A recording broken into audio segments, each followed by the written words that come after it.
SKTelecom T1 and the international wildcard from Turkey, SuperMassive. So gentlemen, I mean, I think it isn't a surprise to anyone that this is, or expected to be, a lopsided matchup. But let's talk about Turkey's SuperMassive first and what this team is looking to do in this tournament. Well, I think the first thing is that this is not a game that SuperMassive should be coming in and expecting to win, but they do need to put the right foot forward, because when you look at this team, they are a team that wants to try and break the mold of IWC teams disappointing on the world stage. So once again, just go back to how this team was created. 3 teams coming together, forming a fantastic team around Naru, Thaldren, these big superstars in the TCL, and I expect them, not in this game, but eventually in the tournament, to make waves. Yeah, I mean, as you said, this is a really tough first game to come into the tournament on, but just go step by step, you know, see how far you can get against SKT. Yeah, so we have to look at, you already mentioned Naru being kind of that star mid laner that they're looking at, but 4 of these players having international experience, 2 of them in Dumbledoge and Thaldren having experience on the MSI stage and against SKT. Exactly right. This is a team that isn't, and they weren't scared the first time either. No, like, everyone will remember the 5-man gank on mid. Like,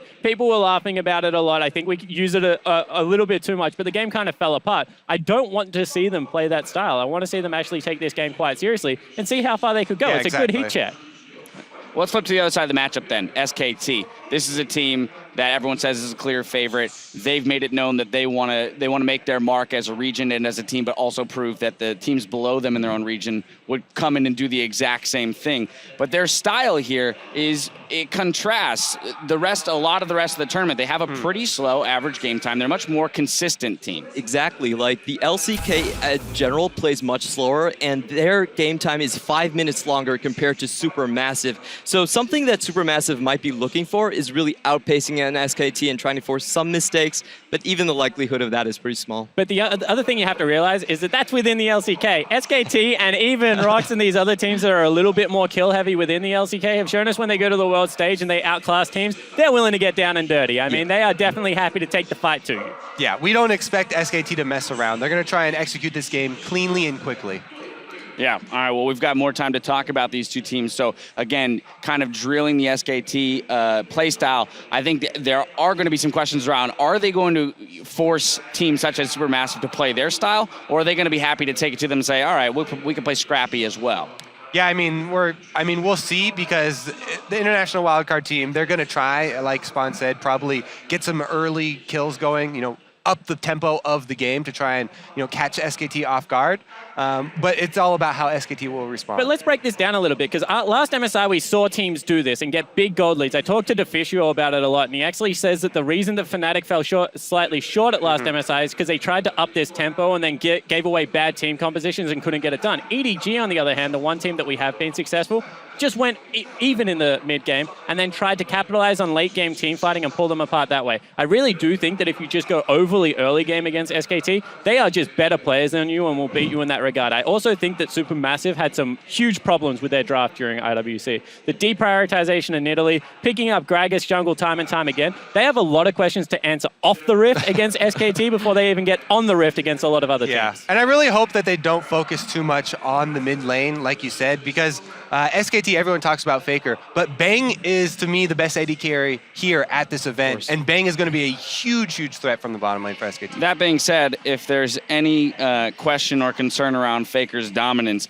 he has a lower gold share than Bang on the team at 23.9% of the team's gold share to 24.7, but still has a higher damage distribution than Bang in team fights, which is unusual, seeing as how AD carries across all the other teams do the majority of the team's damage. So no doubt, still a very dominant mid laner in Faker.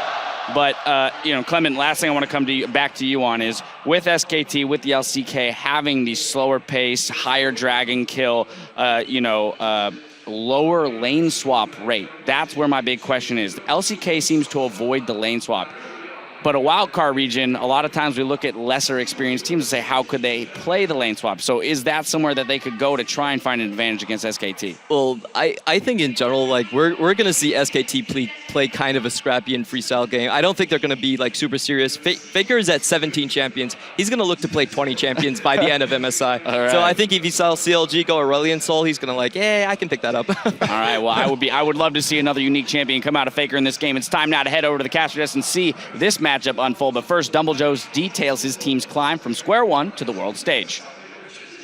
SuperMassive was meant to be the dream team of Turkey, but we had some hard times beginning of the season. We lost games because we were trying to be a team, but till playoffs we had really bad time. But after playoffs we started to play really good, and after finals we kind of dominated the finals, and it gave us confidence to win wildcard. I believe so, and here we are. Steady growth, peaking when it matters, and SuperMassive absolutely crushed IWCI to make it here. We're about to jump into picks and bans for their first showing against SKT, and let's start with the rosters. It is, of course, going to be SKTelecom T1 on the blue side for this matchup. The Emperors of League of Legends. It is, of course, Duke who will be starting in the top lane for SKT. One of the best top laners here and continue to grow throughout the course of the year. Their jungle superstar joining for IEM, Blank, and he was really the turning point that made SKT from good to great. The returning king Faker, AD carry Bang, support Wolf, and of course their coach, Coma. Yeah, tremendous job by Coma and the two new guys on this team to make it seem like SKT still has this aura about them, because it wasn't always the case. They struggled throughout it, but now they are the overwhelming favorites. On the red side of the rift, though, it is the spring TCL champions in SuperMassive, or Split 1 champions, that I would like to call them. We have in the top lane Thaldrin with Stormage in the jungle. Also, we have a slight problem on stage right now, but it's all good. Mid lane is also going to be Naru, AD carry Achu, and their support is Dumbledore with the coach Hachi. And of course, this is a team that actually has a lot of experience against European LCS and Challenger teams. That's where they draw a lot of their refined strategies from. Let me say that. But, you know, it is really an uphill battle. They're coming into this particular matchup not only as the tournament underdogs by a very large way, but they're coming up against one of the most victorious teams and franchises that League has ever seen. Yeah, 5 LCK championships, 2 World Championships, but no MSI championships, which is what they're obviously going to want to come back with. And if we look at SuperMassive here, their expectations need to be set appropriately for this first game. We just saw the Chinese team at the very start of the day say it's so important that we get off on a good foot because we can use that momentum. That can't be the mindset for SuperMassive here. It's important that they have a somewhat respectable showing. They need to get used to the stage, they need to get used to the environment and give it their best shot. Yes, they absolutely do. And let's find out how they decide to give it the best shot. What sort of approach will they go? A lot of these players have Worlds and MSI experience. They've played on these big stages. And Jat, for 3 games in a row, we are seeing heavy support bans. Bard, Alistair, Braum, all removed from the pool. Yeah, I mean, melee supports were the meta in pretty much every region except North America, and we're seeing the melee supports attacked very heavily right here. Interesting that they're deciding to target ban Wolf. He has played a whole bunch of Trundle support, and even Tom Kent is a pocket pick as well, although Alistair and Braum are his most played. I don't actually feel like they're pinching his pool in any substantial way. So they also had the Nidalee G prioritization at the IWCI, if we're talking about Turkey. So they ban away the Nidalee here, and they just kind of give away the Kindred. Yeah, insta-lock there for Duke. No real worries or hesitation. Good start here for Korea, for the LCK, for SKT in terms of their picks and bans. What is the response? I mean, Sivir is available. Sivir plus insert top laner has been a very common pick, at least on 6-6. Yeah.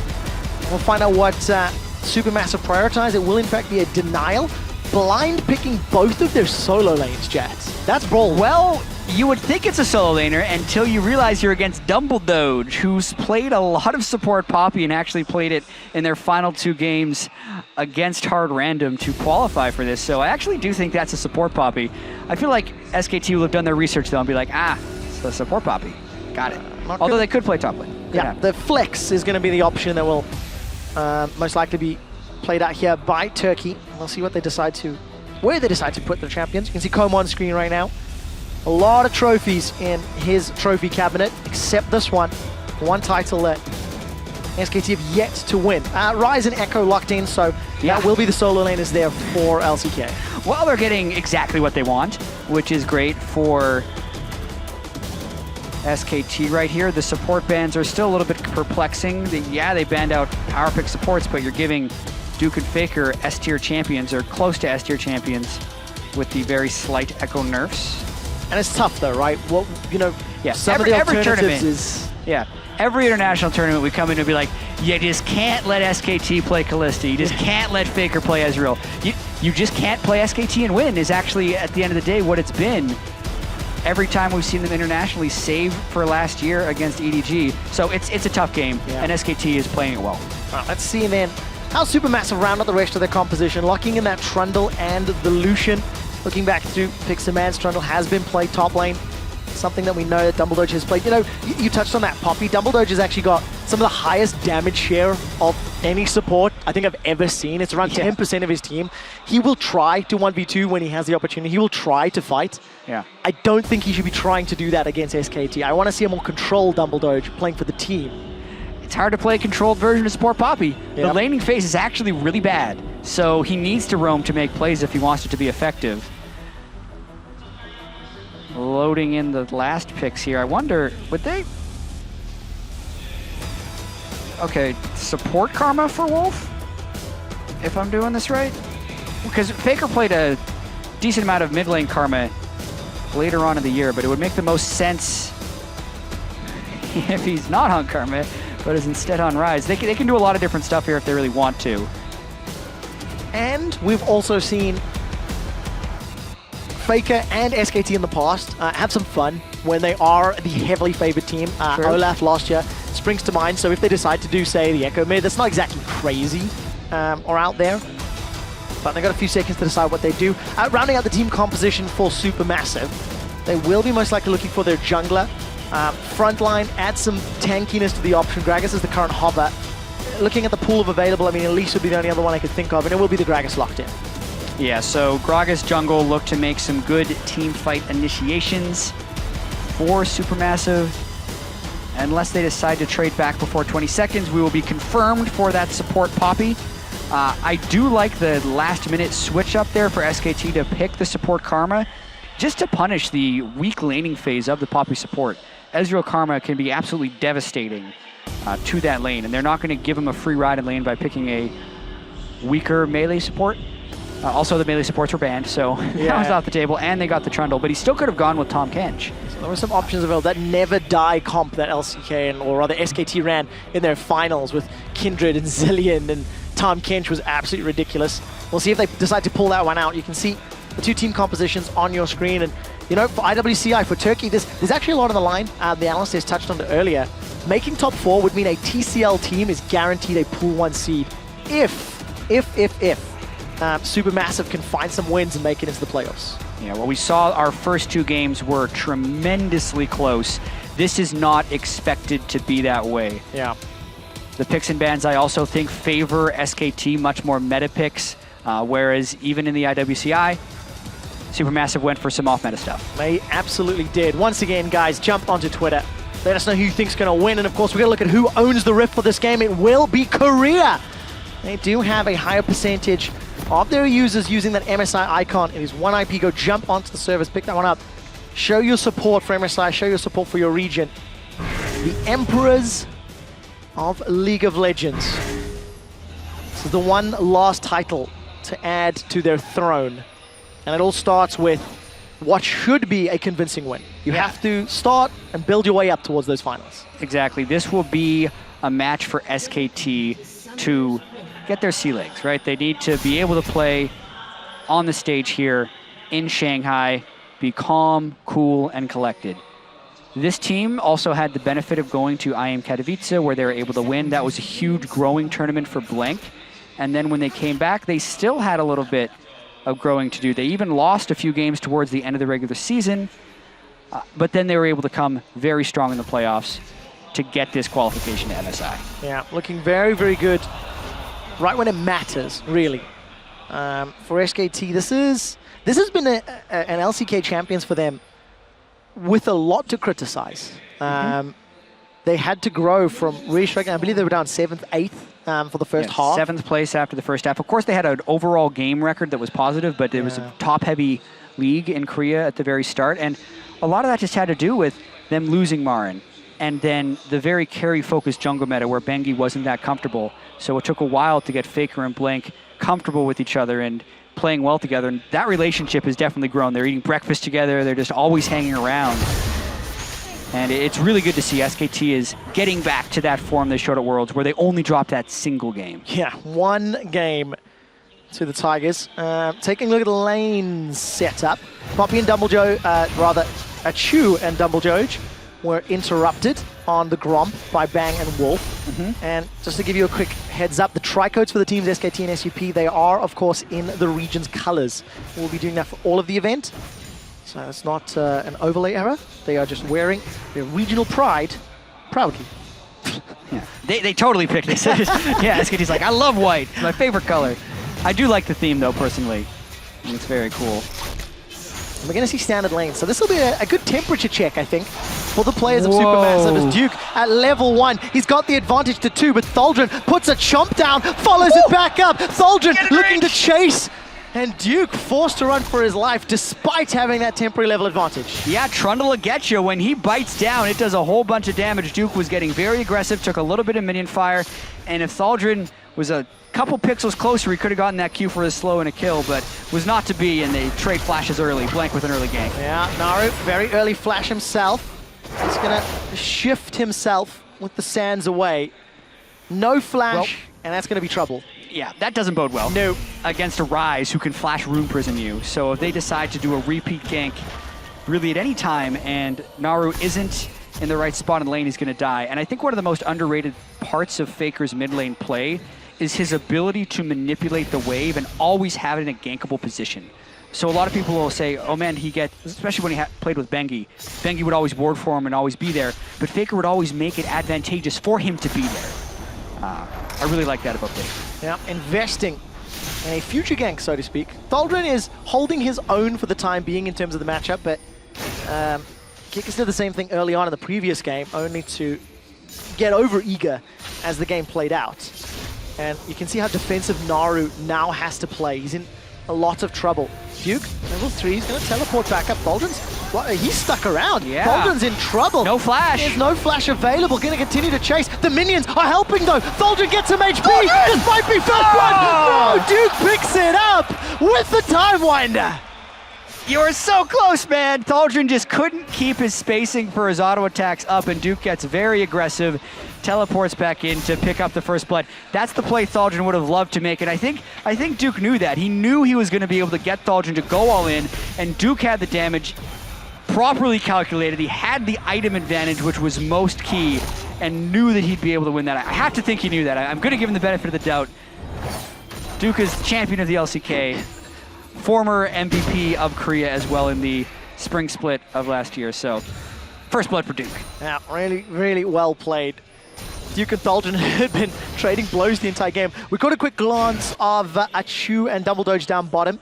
They're farming up a Storm. We'll get back to their thoughts in a moment as both junglers are heading up top. But Storm Edge is so late to the party. Tholdren gets stuck by the parallel convergence, and Blank easily shoots him down. Second kill of the game to SKT. Yeah, and he's got the Dark Seal Corruption Potion build, which is very efficient as far as being able to constantly refill your potions, but it's got the side benefit. You can stack it up and just get more AP. It's not really the main point of the item early on, I feel like, but it's a great perk if you get it going.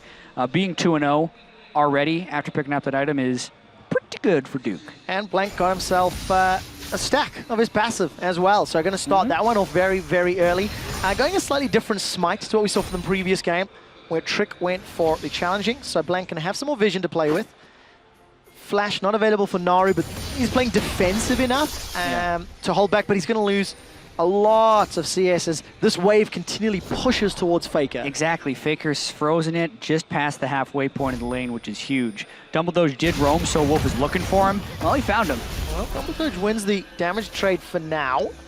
He's going to break the tether from Wolf's Karma and then make his way out. Relatively impressed with Achu and Dumbledore so far. Me too. 42 CS to 43 in a matchup that was always going to be very difficult. So some props to them for that one. Yeah, especially early on, the Ezreal vs Karma should be beating the Poppy and Lucian. But now Bang has gone for a tier call build So don't expect them to crush lane by any means, but as long as Bang keeps his CS even, I think he's going to win this in the long run when his cull stacks up and he complete the items. One of the big questions here for me is whether Bang's going to go Trinity Force or Iceborne Gauntlet based on the Iceborne Gauntlet nerfs of the 6.8 patch. I know some of the EU pros feel that Iceborne Gauntlet nerf was very, very big, but this is in a little bit of context of that top lane, so it's nice to test another theory as we continue to look at these preconceptions of the tournament. Wolf, very, very early flash, respecting that body slam, not wanting to make any mistakes against Supermassive. Yeah, maybe they're going for a perfect game at this point. That would be a nice goal to have. Couple tiers stacking up, though, for SKT, so at least in the mid and bottom lanes, you wouldn't expect a huge amount of aggression. Nara's flash, though, is still off cooldown technically, and Thaldrin is in a really bad place. Well, minions are helping him out. Subjugate's going to give some heal. Going to trade, though, with Chrono Break. So ultimate's back and forth, but Thaldrin somewhat comes away evenly in that trade. No summon is blown, and is behind in itemization as well. Yeah, and another person who's going to get very far behind here is Stormage, just because Blank is all up in his jungle. He's gotten 3 wards out. This time he's gone for the Tracker's Knife, unlike the double challenging smite that we saw in the last game. Warded up his jungle, cleaned up his red buff, and they're going to be looking to dive Thaldrin, who does not have his ultimate on Trundle, and just put him further in a hole. Yeah, really difficult situation. The flash is available. This should just be a matter of time. Duke takes a lot of damage from the tower. Blank sidesteps away, flashes the body slam. Is there a kill available? Stormage steps onto it, looking to get one back, flashes under the tower, and Blank gets himself a double. Expertly done by Blank there. He knew if he got body slammed in the turret, he would be stunned and unable to cast his ultimate, so he flashes very early there, pops the ultimate down right afterwards, knowing that Stormage just used his move block essentially to get in, so he'd have no way of getting out. And yeah, they're just taking that weakness in the top lane that they started early with the kill and just extending on it every single chance they get. Yeah, the mechanical decision-making here is just so exquisite from Duke and Blank. Yeah, Duke takes a lot of turret shots, is slowed by the pillar on his way out, and then Blank was as well, but teleport coming in. Who's it going to be? Dumbledoge's in trouble. Duke arrives to the party. He's looking to get fed. Kill secured by Bang. They're spreading the love across SKT. 5-0 up, plus 3K. We're only 9 minutes in. SKT are just outsmarting their opponents in terms of how they're playing the lanes and individually and as a team as well. Yeah, they're so good at capitalizing on their advantages. Oh, couldn't get the body slam off, had no flash to guarantee the connection there, so Wolf, they would just get away pretty easily from that one. Already 2,500 gold lead, 9 minutes in. Yeah, definitely the case. I think it's... Oh, Duke, he's going to go toe-to-toe with Naru. 2-0-1. Going to continue chasing him out. Duke's looking very, very good already. So Faker, I thought, was going top lane just to clean up a little bit of farm, but they may have just flipped their solo lanes a little bit here. Faker's low on mana. Maybe they'll swap back afterwards, because Faker does have teleport. Technically, since there's such a weakness at the top lane of Thaldrin right now, if they wanted to utilize their double teleport as best as possible, you lose less pressure on the map by teleporting out of the top lane. So you could make an argument that you could just have Faker the top laner now as his teleport is up, and when he uses his teleport, you send Duke back up there for when he has his teleport up. Hey, why not? Just keep cycling. It's the next level of evolution in terms of, you know, mitigating cost, right? You reduce the potential downfalls. Alternatively, maybe Faker's just like, hey, give me a piece. I want me some Thaldrin. And maybe he was just like, hey, there's a big wave up here, I'm going, and they're going to swap back to normal lanes right here, which is the most likely scenario, but seems to be the case. A man can dream, quick shot. Hey, I like the they were thinking. going to do that double swap. I like the thinking. So SKT, they're off to a very, very healthy start.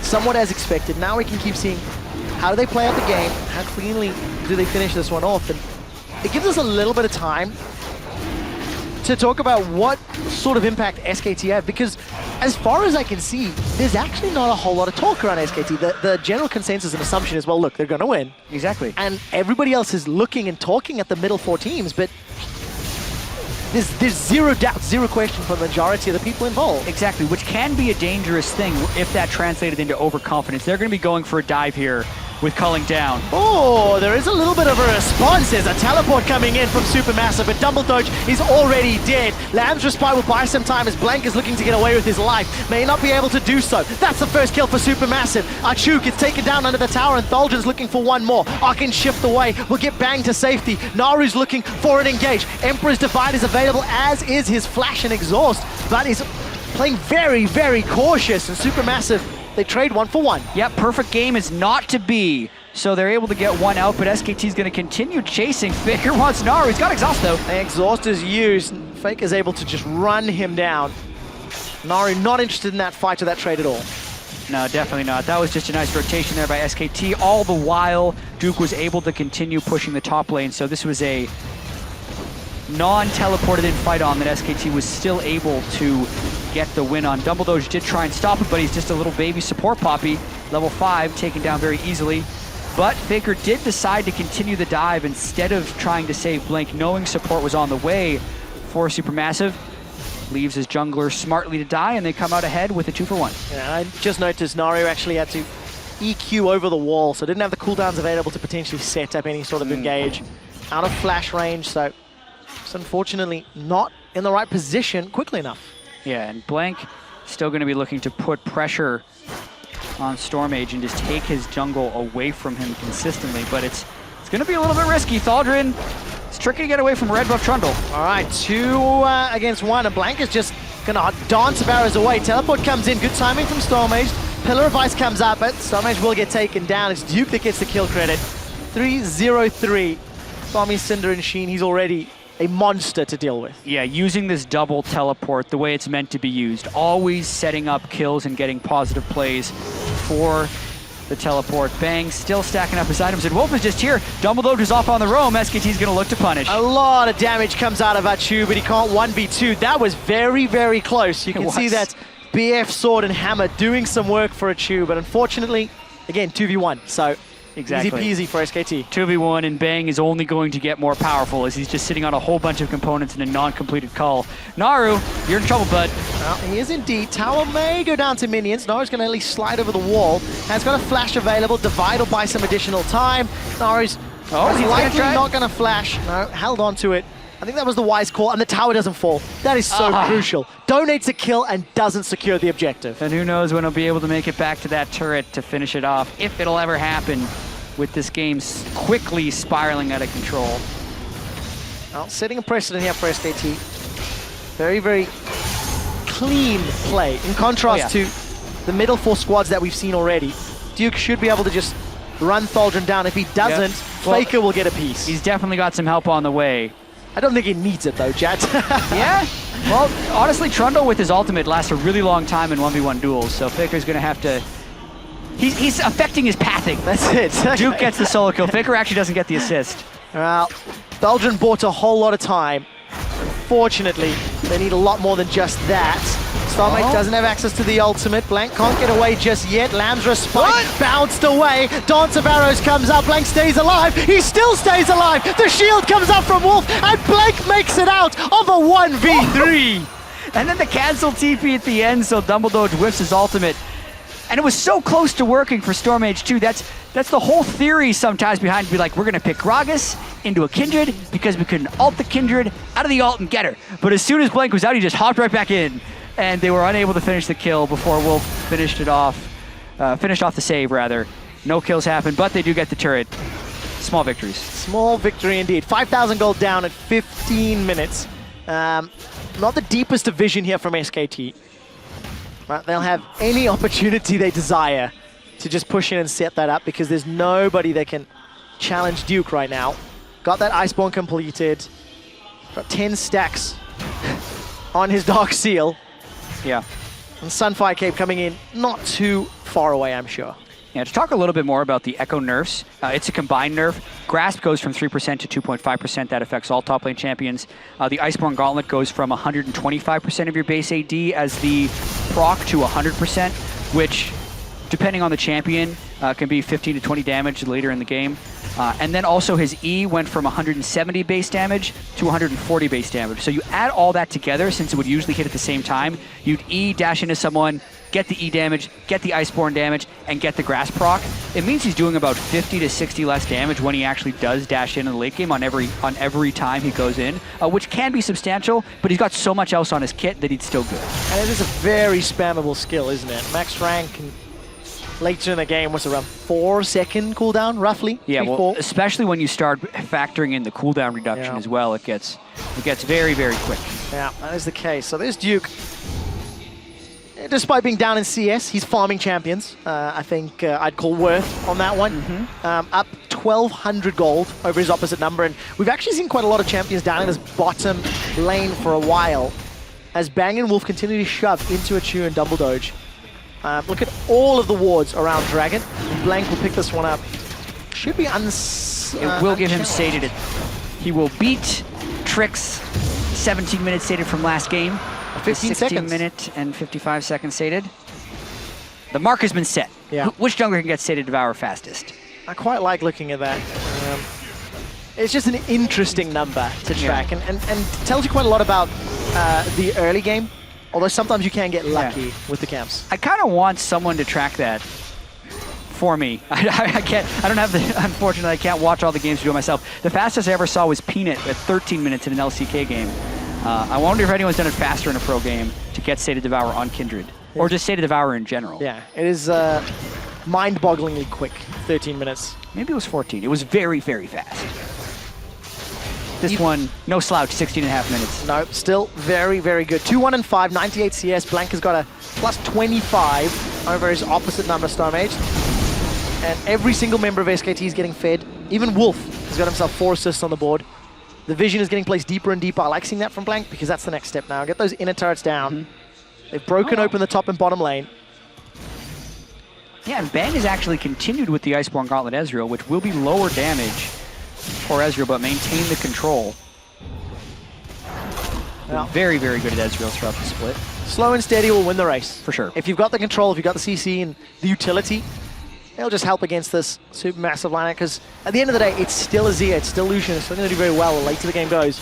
But unfortunately for Supermassive, they have to somehow stall to get Dumbledoge's Poppy to be a little bit more relevant and make up a 7,000 gold difference. Yeah, probably an impossible task. Yeah, I think that's fair to say. But I do kind of want to get back to the point you were talking about much earlier, Quick Shot, of SKT being the overwhelming favorites into this, and like what that means, because in past years, a lot of times, yes, they are the favorites, but you're like, oh, the other Korean team is going to be great. Or last year, like, look out for China, they're really, really strong, where none of that belief is happening here. And I feel like that's a very dangerous thing to happen for the favorite team coming in, only because you're taking them for granted. And you can't, it's very difficult for your own team to take yourselves for granted. Oh yes, we're the greatest. But SKT has gone through so many struggles just to get here. Blank and Faker haven't had the best synergy. Duke didn't have the best teleports early on in the season. And they need to be able to continue the level they showed in the finals of LCK throughout MSI here if they want to maintain that, because it's really been super impressive by Coma, by Faker, by Blank, by Duke, by the whole team to win yet another LCK championship after undergoing essentially a 40% roster change throughout the regular season, and it's just expected that they're going to win, when 4 to 6 months ago it wouldn't have been, well, 3 months ago it wouldn't have been expected. Now, they've done a lot to make that the case. Yeah, especially when you step back and you look at the whole season and the trials and tribulations. It's something that SKT have had to prove over the last couple of months, that they had it in them. Blank is just going to 1v1 outshoot. True Shot Barrage not available. He used that early on, and you flash and heal blown in just a straight up duel, and then you can already see that advantage that you had early on in the laning phase completely nullified and negated now that that Manamune and Iceborne Gauntlets are completed. Yeah, Blank is able to pick up his 4th mark as well, and he might look for Naru to pick up his 5th mark. Let's find out if he can. Dragon was secured by Blank earlier on. 2 dragons already done. I actually feel like we've seen a lot more early dragons than I'm used to seeing in recent weeks. Multiple games before 20-25 minutes, there was 3 dragons secured, which at least in the European LCS, that's a stark difference. Yeah, and even though in Korea the Rift Herald seemed to be like a really important objective later on in the season, they still had the highest dragon control of any region. The number of dragons they would take a game and the amount of time a dragon would be alive before killing it again was also lowest in Korea, which just speaks to how quickly they're able to get on top of their objectives. And we're seeing it kind of here, right? They'd be getting their third dragon by 22 minutes, which is quite fast. Thaldron under a little bit of trouble once again. Duke's going to be looking to proc that passive and just keep shoving in this wave. The traditional top lane build that we've been seeing many months, despite some of the nerfs. Iceborne and Sunfire, and Faker was looking to set up some damage with both Wolf and Blank in support. That would have been an easy combo if you could room prison anybody.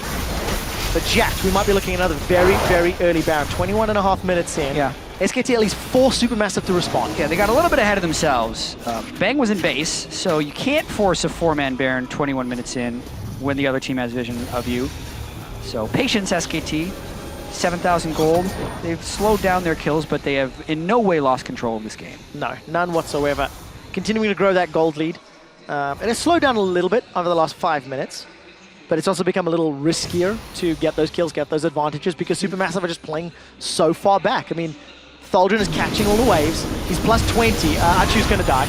And Achu's down nearly 40 CS over Bang. Yep, Bang had burned his flash in the bottom lane, which let Faker burn his flash to guarantee a kill in the mid lane. I think one of the reasons it's harder for SKT to close this game very quickly is because Supermassive did pick a lot of overall wave clear. The Titanic Hydra on Trundle, even though he's behind Duke, can still push out a wave quickly. Azir, as we've spoken to, who's been victorious in 2 games already, has come from behind by being able to clear waves and stall out games so well to allow the later game team fights to happen. But it looks like it's crumbling a little bit here. It'll be interesting to see how Azir impacts the mid lane champion pools the later this tournament goes, and also how all of these support bans, whether or not that'll continue to stay the trend, whether that's a 6.8 meta thing, whether that's just a game 1 nerves thing, that's always going to change. Thaldron's trying to shove this tower down. Teleport's coming out from SKT, and it is Duke that has arrived. Support will be cutting off Thaldron in the jungle.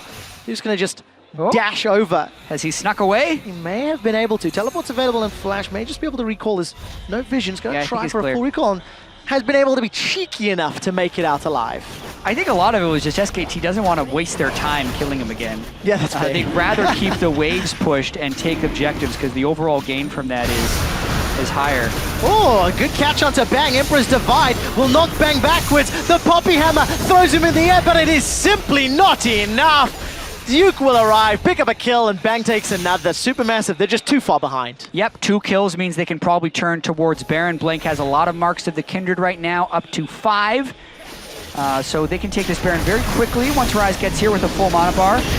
Although, we've seen Baron steals. It's happened. I don't think... Oh, great, they're hitting the jungler. He can't go in there. Gonna be able to take Stormage down. He's down to 1,000 hit points. Culling comes out of a chew. Baron is dealing a lot of damage to SKT, so it's getting a little risky. Duke has still got the Chrono Break. It's stolen! It's stolen! It's stolen for the 3rd time today! A Baron steal is in effect in the ensuing team fight. Supermassive get taken out, but a new meme is born as Supermassive steal the Baron 4 times! Extra mystery gifting! I can't take it. They are up so much gold coming into this. Okay, at first they had the right idea. They go out for the jungle, but not everyone goes over the wall. And because the Lucian supported, Blank actually hops back in, and Duke's too low to actually zone him out. So Stormage, body slam flashes, doesn't get any damage down outside of his smite, but SKT had been dealing with the Trundle down in the bottom, and yeah, the Baron gets stolen because they didn't zone the jungler out of the Baron pit properly. It keeps the game going. I do not say this gets Supermassive back in the game. They're still down 10,000 gold. It was a great play, and it was a great moment. Great job. And once again, another thing to talk about, another thing to discuss, but for SKT, it should just be a matter of business. With this lead, with the control that their team comp will offer, you know, the time Echo can buy, the Lamb's Respite on that Kindred, they're going to make a lot more mistakes for this 10,000 gold lead to be negated, number 1. Yeah. And then even further. Soul Stealer upgrade for Duke. We'll see if we can cap that one out. It's about time, actually. He's been at 10 on his Dark Seal for a while, and his kind of lost soul potential could have stolen many more souls in his Soul War, but was unable to do so. This is going to be an interesting Baron power play, because despite the fact SuperMassive were able to secure it. Will this be the most negative Baron power play in the history of tracking the statistic? We will find out. We will. And of course, it is the gold difference over the period of Baron buff from the team that secured. So in this particular moment, they've lost CS, they've lost kills. It includes the Baron gold itself. That it does. So the fact that it's negative speaks to how they all died after taking it already. Correct. So let's see how aggressive SKT can get. And because there's still standing gold on the map. 2 outer turrets for SKT with a pressure advantage could be able to be taken if they decide to get aggressive. Currently, minus 348, we've seen that all the time. If it gets to negative like 2,000 or 3,000, I think we're starting to run on the... And of course, just so you guys are aware, only one member of SuperMassive still has that Baron buff, hence active 1 out of 5. It was the red team that secured it. 30 seconds left, and there is no runic affinity, so nobody's got that additional time. And here's the tricky part. If it dies, the Baron power play ends. Yes. It doesn't matter if it's the time frame afterwards, so if a Chu dies, he can prevent SKT from running Setting a new record. Parallel convergence comes out. Double Doge fires out the verdict, but he's a target. Faker will be dropping him. Defensive flash on Blank as he's knocked into the inner turret by Stonehenge Barrel. Sundisk is taken down. So one of Naru's defensive abilities is out. Minus 1,000 gold is what is looking likely as SKT secure their 4th tower. I take it back. It was a Zia passive. 3 dragons, 4 towers, 12,000 gold. And now they're pushing multiple lanes. Yeah, Baron power play is over, only negative 1,000. So SuperMassive keeps themselves from falling too much farther behind because they were able to steal that Baron. But really, the SKT team is going to be relentless here. Yeah, they absolutely are. And for SKT, it's been a good stage welcoming game. You know, they have the players that individually better roll for roll. Achu's in trouble. He's being shut down. It's Bang that gets the kill. Faker follows another one of the Storm Age. They turn their attention over to Dumbledoge and Thaldrin as they flash away for their lives. SKT knocking on the inhibitor turret. A rune prison onto Dumbledoge. It's Faker that's unstoppable. 5, 0, and 4 on that rise.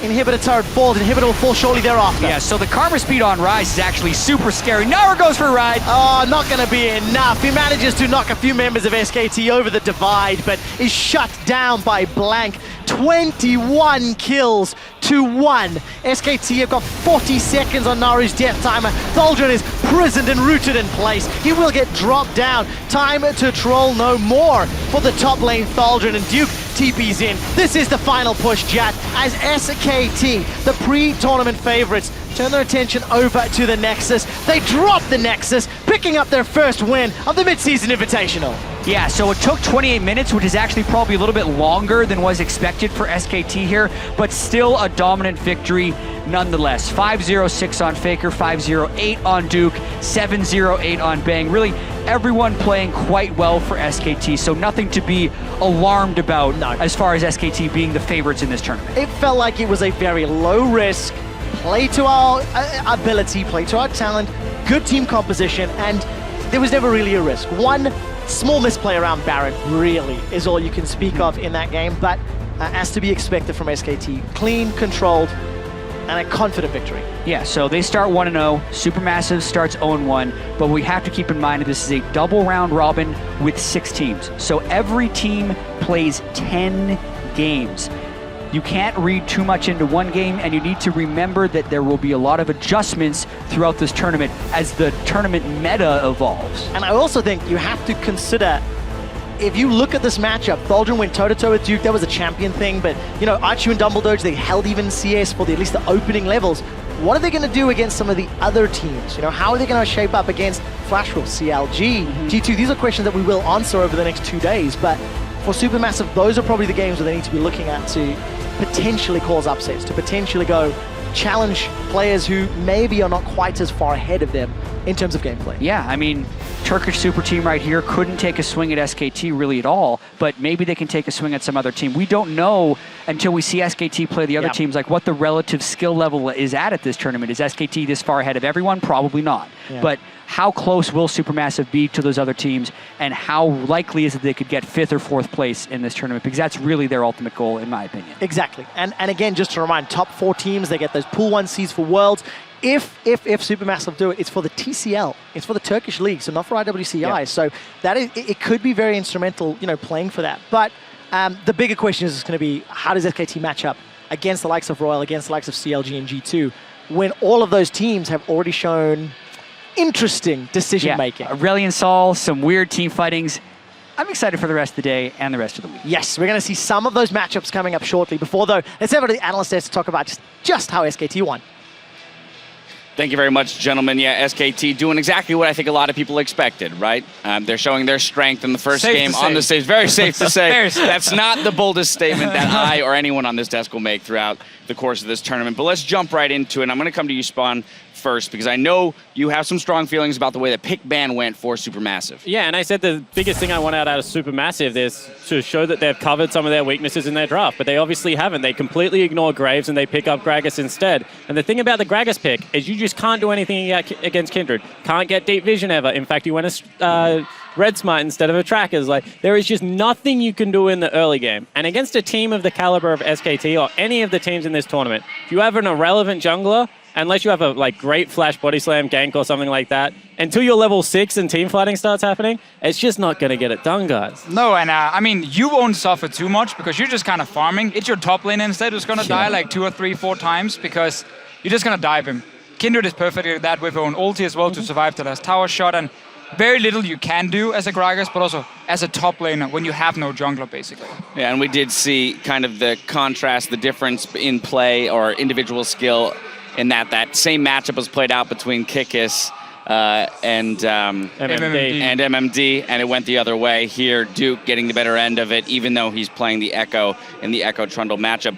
But Clement, I want to come to you. Given what Spawn has just told us, right? They didn't make the changes they need to make in order to expand their jungle pool. Well, that's not something they're going to be able to do in 24 hours. Yeah. For the remainder of the tournament. So then, what is their next step? How do they cover that weakness if they can't pick up the new champions? Well, I think for Supermassive that they got a huge nerf from the Poppy. Like Dumble Dodge really wanted he played a lot of Poppy support, and the way you want to do it is he brings the Thunderlords and he wants to all in you early, and I think SKT showed a lot of respect in that.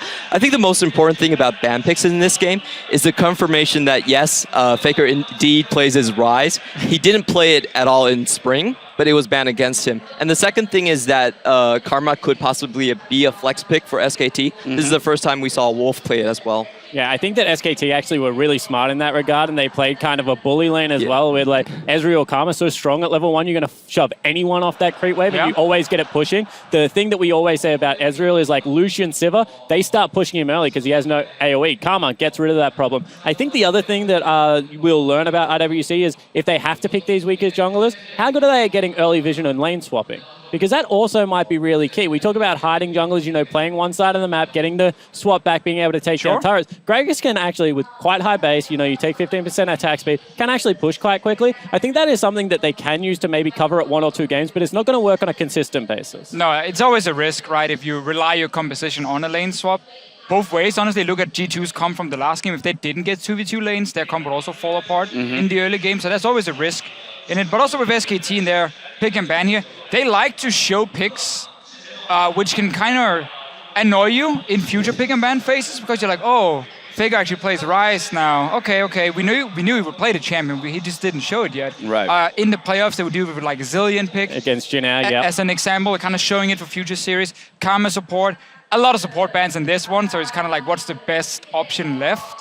But still, again, you get a lot of confirmation. Okay, they actually have, of course, more and more champions in the pool, and it just makes teams consider it going into future pick and ban phases. Right, and of course the Ezreal coming out when there were a lot of other higher priority ADCs on the table, but again, a similar thing, Bang just showing, hey look, I'll play anything. I think Ezreal is actually underrated by a lot of regions as a pick right now, because it's a very safe laning phase. He will rarely win the laning phase straight up, but you only need 2 items to become extremely powerful, and you will very often get it at around 20, 22 minutes, and most of the games runs at least 35 minutes, on average. So you have still a lot of time where you are powerful.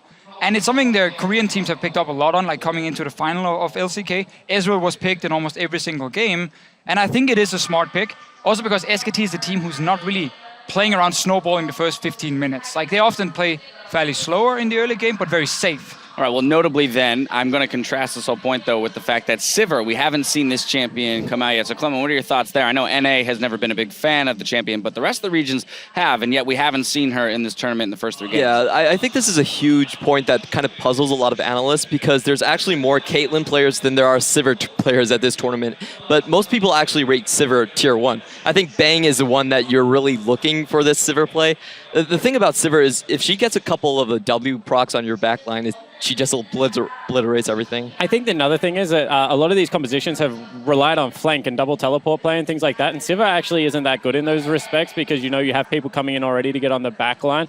Sure, she has AoE crit, but she is quite low range. You know, she hasn't got a great laning phase in some matchups, so I think there are still some weaknesses with her, but if we ever see a front-to-back comp, if we ever see, like, you know, Maokai Azir, Sivir is the logical choice in these compositions to just start it all up. All right, well, there you have it. SKT starting off their tournament with a win. We've seen each of our contenders in this tournament make their debut here in Shanghai. Now it's time to test their endurance as they get back on the Rift, starting with our next match between North America's Counterlogic Gaming and the League Masters Series Flash Wolves. Stay with us. We'll be right back.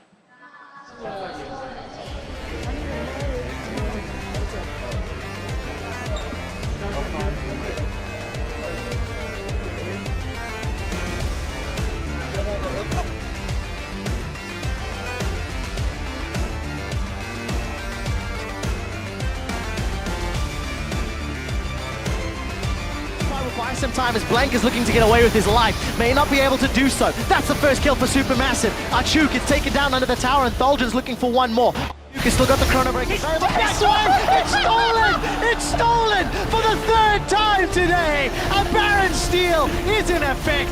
Is the final push, Jad, as SKT, the pre-tournament favorites, turn their attention over to the Nexus. They drop the Nexus.